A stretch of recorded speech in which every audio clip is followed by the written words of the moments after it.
जैसा कि आप लोगों का क्लास 12 से सेंटअप एग्जाम 2024 में होने जा रहा है, तो यह वीडियो आपके लिए काफ़ी महत्वपूर्ण होने वाला है, क्योंकि प्यारे बच्चों क्लास 12 के लिए हम लोग बायोलॉजी का पेपर लिख करके आ चुके हैं। और अभी इस वीडियो में हम आपको सब्जेक्टिव क्वेश्चन का आंसर बताने वाले हैं, ठीक है ना। तो पीछे के वीडियो में आपको ऑब्जेक्टिव का आंसर बता दिए थे, अगर आप लोग नहीं देखे तो चैनल पर जाकर देख लीजिए। तो देखिए विषय कोड आपका 119 रहेगा, सेट कोड ये आपका रहने वाला है। टाइम इसमें 3 घंटा 15 मिनट का मिलेगा और ये टोटल जो है ना 70 नंबर का एग्जाम होगा। तो देख सकते हैं ये पूरा का पूरा सब्जेक्टिव क्वेश्चन है, ऑब्जेक्टिव है, पहले आप देख लो यहाँ पर, ठीक है। इसके बाद मैं आपको सब्जेक्टिव क्वेश्चन भी अच्छे से चलिए फटाफट से जो है ना लेकर के चलता हूँ, और मैं इसका क्वेश्चन पहले दिखा दूंगा, आंसर भी बता दूंगा, फिर पीडीएफ वगैरह कहाँ मिलेगा वो भी डाउनलोड करने हम आपको जो है ना सिखाएंगे, ठीक है। तो 20 क्वेश्चन में से आपको 10 क्वेश्चन बनाना होगा, 2 मार्क्स वाला है, 20 नंबर आपको मिल जाएगा।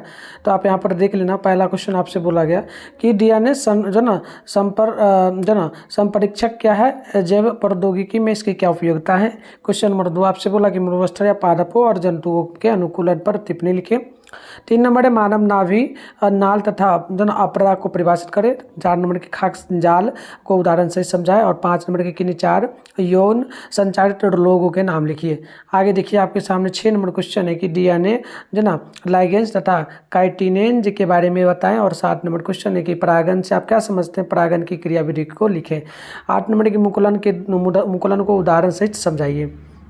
अगले क्वेश्चन 9 नंबर आपका यहाँ पर बोला जा रहा है प्रश्न की कैरियोमेगी तथा कैरियोमाइकाइनोसिस में अंतर स्पष्ट करें। 10 नंबर है फिनोटाइप तथा जीनोटाइप से आप क्या समझते हैं, प्रत्येक का उदाहरण दें। 11 नंबर है लेक ओपेरॉन के प्रकार पर टिप्पणी लिखे। 12 नंबर की डीएनए बहुरूपता से आप क्या समझते हैं। 13 नंबर है मानव के अवशेषी अंगों की सूची बनाएं।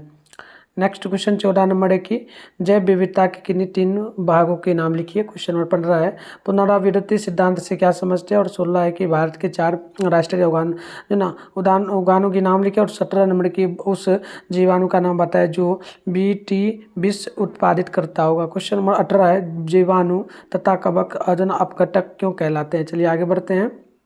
19 नंबर क्वेश्चन है जैविक या नाइट्रोजन के स्थिरीकरण को समझाए। 20 नंबर है कि सुपोषण तथा शैवाल पराफस्फून को परिभाषित कीजिए। तो इस प्रकार से आपका क्वेश्चन था। और लॉन्ग क्वेश्चन की बात करेंगे तो इसमें टोटल 6 क्वेश्चन है, 3 क्वेश्चन का जवाब देना है, 5 मार्क्स वाला है ना, तो आपको टोटल यहाँ पर 15 नंबर मिल जाएगा। पहला कि केंद्रीय दोगमा से क्या समझते हैं, प्रतिलेखन का विस्तृत वर्णन कीजिए। 22 नंबर प्रश्न है कि निम्नलिखित प्रश्नों का उत्तर दे, जैसा कि पहला है कि टीका एवं प्रतिरक्षीकरण को परिभाषित करें। बी नंबर में कि एंटीबॉडी के किन्हीं 2 वर्गों के नाम लिखे। और सी नंबर है एंटीबॉडी के कार्यों को लिखे। अगले क्वेश्चन आप देखेंगे तो 23 नंबर में बोला कि अंतर स्पष्ट करें। तो जैसे कि पहला है कि अंतर प्रजनन तथा क्रॉस प्रजनन क्या है। बी नंबर में कि जीव द्रव्य संबंधन तथा उत्तक संबंधन क्या है ना। तो आगे बढ़ते हैं। यहाँ पर 24 नंबर क्वेश्चन बोला निम्नलिखित में से किन्हीं 2 का वर्णन करें। जैसे कि पहला है संक्रामक रोग तथा संचरण। अगला क्वेश्चन है कि समजात तथा समजातता तथा समजातंक क्या है।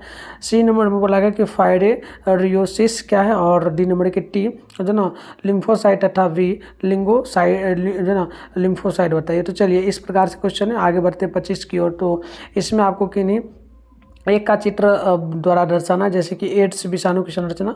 बी में का स्थानांतरण आरएनए का क्लोवर लीफ मॉडल। और सी में कि मानव शुक्राणु। आगे देखिए आपका 26 नंबर में बोला कि परिभाषित करना, जैसे कि पहला जैविक अपघटक किसी पारितंत्र का। और अगला है कि ग्रीन हाउस प्रभाव। अगली है समष्टि वृद्धि। और डी में कि विषुपन।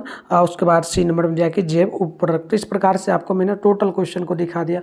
आंसर की बात करेंगे तो यहाँ पर सारा आंसर है। पहले मैं इसका पीडीएफ आपको बता देता हूँ, काम मिलेगा, फिर अभी वीडियो में अच्छे से आंसर बताएंगे, ठीक है। तो इसका कैसे डाउनलोड करना है सीख लीजिए, फिर आप जाकर के डाउनलोड कर लेना बाद। इसके लिए आप अपने फोन में गूगल को ओपन करके सर्च बार के आइकन पे क्लिक कर लीजिए। और अभी आप इस चैनल पे जो वीडियो देख रहे हो, चैनल का नाम है मिठुन स्टडी सेंटर। तो आप लोग चैनल का नाम मिठुन स्टडी सेंटर गूगल में आकर के सर्च कर लीजिए। फिर आपको ऊपर करना है, फर्स्ट में मिठुन स्टडी सेंटर का ऑफिशियल वेबसाइट मिलेगा, मैं आपको जूम करके दिखा रहा हूँ, इस पर आपको क्लिक कर देना है। अब इसके बाद आपको आराम से स्क्रॉल डाउन करना है, नीचे चले आना है। इस प्रकार से आप लोग नीचे आएंगे ना, तो यहाँ पर देखिएगा आपके सामने जो ना क्लास 12 का सेशन देखने को मिल जाएगा, ठीक है। Class 12 sent up exam all subject question paper download. तो फर्स्ट बार पर क्लिक कर दीजिए। इस प्रकार से जैसे इंटरफेस पे होगा, आराम से स्क्रॉल डाउन कर लीजिए, नीचे चले आइए, इस प्रकार से नीचे आइएगा तो सबसे पहले आप लोग व्हाट्सएप ग्रुप को जरूर ज्वाइन कर लीजिएगा। ज्वाइन नाउ पे क्लिक करके फिर आपको नीचे बढ़ना है, इस प्रकार से आइएगा तो यहाँ पर ऑल सब्जेक्ट का फिलहाल मिल जाएगा। आपको फिलहाल जो करना है बायोलॉजी का सामने डाउनलोड दिखा है, डाउनलोड पे क्लिक कर दीजिए। ठीक है, काम नहीं करे लिंक तो एक बार पेज को रिफ्रेश कर देना आप लोग, फिर आप लोग आराम से आइए यहाँ पर और फिर बायोलॉजी के सामने डाउनलोड पे क्लिक करिए। यहाँ पर भी एक आध बार आपको पेज को रिफ्रेश कर देना है ताकि जैसे ही अपडेट होगा तो आपको दिख जाएगा। ठीक है, तो इस प्रकार से नीचे बढ़िएगा, यहाँ पर ऑब्जेक्टिव का प्रॉपर आंसर के आपको 70 ऑब्जेक्टिव का देखने को मिल जाएगा। आप इसको लिखना चाहे तो लिख लीजिए। शॉर्ट क्वेश्चन की बात करेंगे तो यहाँ पर आपको 2 मार्क्स वाले सारे क्वेश्चन का आंसर मिलेगा और लॉन्ग में बात करेंगे तो 5 मार्क्स वाला यहाँ पर देखिएगा। तो आइए यहाँ से डाउनलोड करिए और मैथ का हो गया, इंग्लिश, हिंदी जो भी है सारे सब्जेक्ट का आपको मिल जाएगा आर्ट्स वाले बच्चों के लिए, तो आके अच्छे से डाउनलोड कर लीजिए आप। तो यहाँ पर चलिए पहला नंबर प्रश्न का आंसर हम लोग देखते हैं कि डीएनए संप्रेरक्षक किसी व्यक्ति के डीएनए के नमूने का विश्लेषण करके उनमें होने वाले विभिन्न परिवर्तनों की तलाश करता है। जैव प्रौद्योगिकी में डीएनए संप्रेरक्षक का इस्तेमाल अपराधों की जांच में मदद करने और न्यायिक प्रणाली को मजबूत करने के लिए किया जाता है। इसलिए जो ना डीएनए संप्रेरक्षक के जरिए डॉक्टरों को किसी व्यक्ति के बीमार होने का खतरा और भविष्यवाणी करने में मदद मिलता है। 2 नंबर का आंसर लिखिएगा मलुस्टर या पादपों के जो ना अनुकूलन इस प्रकार है। पहला लिख दीजिएगा कि जो ना इसकी जड़ें बहुत लंबी, शाखित, मोटी एवं मिट्टी के नीचे अधिक गहराई तक जाती है।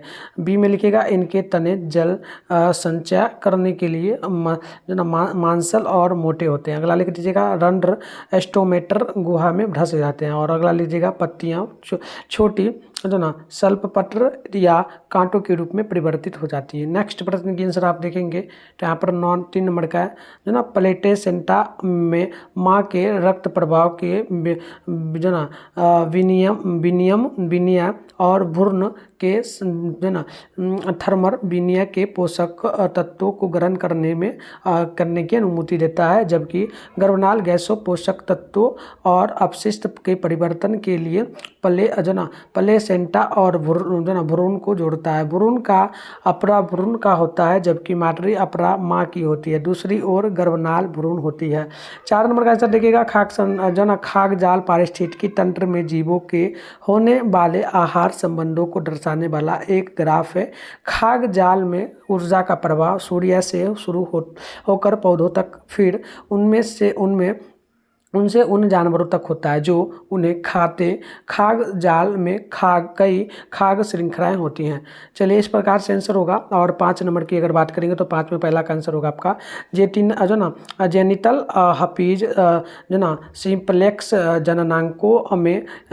जननांकों पे मत्स्य। ठीक है, उसके बाद दूसरा लिखेगा इम्यूनो डिफिशियंसी वायरस। अगला लिखिएगा आप लोग जो ना मोलस्कम कंटेजियोसम, इस प्रकार से होगा। 6 नंबर की बात करेंगे तो डीएनए लाइगेंज एक एंजाइम को डीएनए के टुकड़े को जोड़ता है। वहीं काइटिनेज एक एंजाइम है जो कवकों की कोशिका भित्ति को पचाता है। इस प्रकार से आंसर होगा। बात करेंगे 7 नंबर की आंसर, तो यहाँ पर देखिए परागन वह प्रक्रिया है जिसमें पुंकेसर के परागकोश से परागन वर्तिकाग्र तक पहुँचते हैं। परागन के बिना पौधे में निषेचन नहीं हो सकता और बीज का निर्माण नहीं हो सकता।